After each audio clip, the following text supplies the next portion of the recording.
नमस्कार प्रिय दर्शक बंधु मु अजय मिश्र स्वागत करुच्ची विधि विधान ओडिया चैनल पुणी एक नूतन अध्याय को।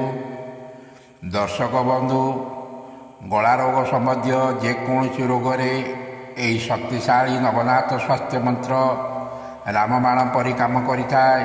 यही मंत्र गुरु गोरखनाथ समर्पित मंत्रटीए। ए विषय भिडियोटी आलोचना करने पूर्व कही रखी कि दर्शक बंधु जदि आपण एपर्यंत भी मोर ये चैनल को सब्सक्राइब करना दयाकोरी चैनल को सब्सक्राइब कर दिंतु। पाखे दिया बेल आइकन को क्लिक कर दिंतु। फल मैं अपलोड कर समस्त शिक्षणीय वीडियो नोटिफिकेशन आपण सर्वप्रथमे पाइपर। वीडियोटी भल लगे लाइक शेयर कमेंट निश्चय करेंगे।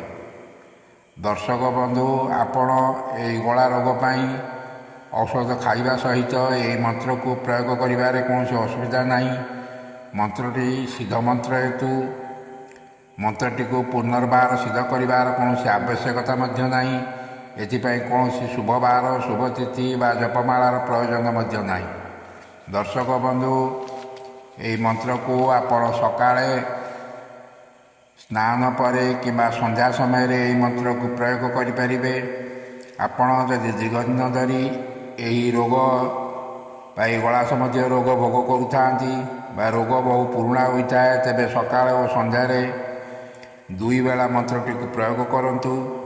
कौन आसन पर बसी गुरु गोरखनाथ फोटो सम्मुखें अगरबत्ती जलाई रखु।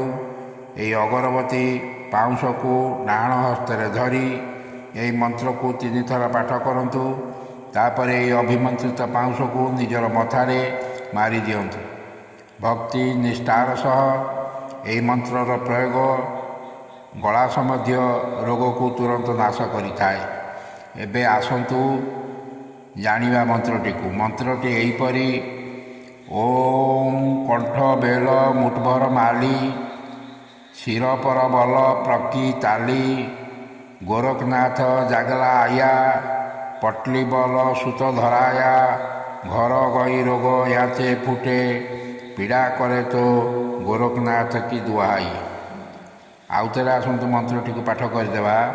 ओम कंठ बेल मुठभर माली शिर पर बल प्रकी ताली गोरखनाथ जागला आया पटली बल सुत धराया घर गई रोग याचे फुटे पीड़ा करे तो गोरखनाथ की दुहाई। दर्शक बंधु आशा करुच्ची वीडियोटी आपको निश्चय भल लगी। रोची धन्यवाद। नमस्कार।